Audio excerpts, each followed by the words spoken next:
there's going to be lots of grief at the end of this for many reasons, for lots of people, and for that I feel terribly sad. I also think there has to be goodness that comes out of it. Silver lining, yeah.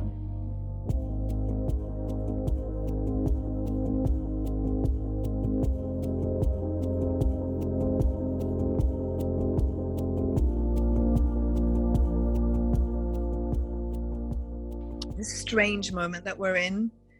Yeah. I just keep thinking, God, I wonder if it's going to wake up humanity in a bit more conscience and,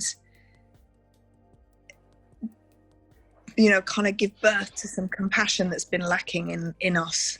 In a sense, we are experiencing like a fragment of what the asylum seekers are experiencing. So imagine that if we cannot cope with this, and if people struggle with being restrained in their homes where they have their showers and food, yeah. Imagine how it is for them. So I guess that at some level, it's like we have a common thing now, and we hear that from our clients, that they will also ask, how are you? Mm-hmm. Are you safe? Because now we face the same threat. Have you had, like us over in the UK, have you had sort of a projected when the lockdown will be over? I guess it's impossible, especially in the camp. Like, how do you? Yeah, well, we know that the next date.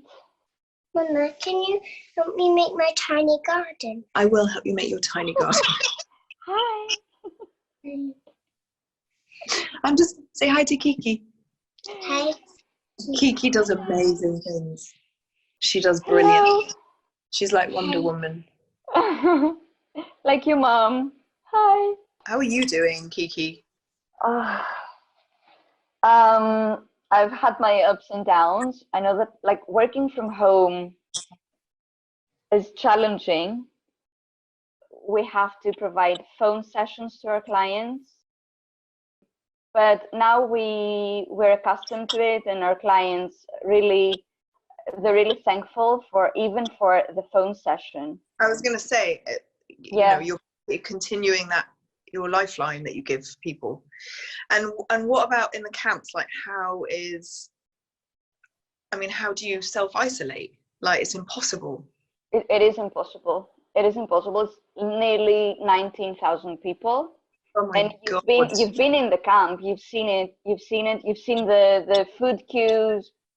So imagine things are like even worse. I can imagine, because I've been sitting there with the fear that I have in a lovely house with space and my kids safe, and I just can't bear the thought of those women.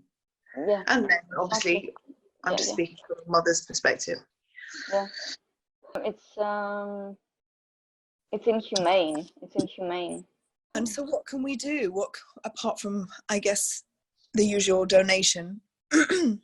So really what needs to happen is for people to leave, to decongest Moria. I see that this is the safest option to give the opportunity, especially to vulnerable people, to isolate themselves and protect themselves, because now they don't have the opportunity to do this. Well, Kiki, yeah, I can't wait to come and see you in real life. I don't know when that'll be. I keep thinking, when are we gonna be? I wonder. Yeah, we look forward to having you here again. Yeah, I can't. You're amazing, you and your crew, and I'm in awe of you, as lots of people are. I'm very, very proud of my team, really. So. Yes, you're amazing, and thank you for the work that you do. Thank you, Lena. Thank you. It's extraordinary. And I don't know, if you make a tiny garden, send me a picture.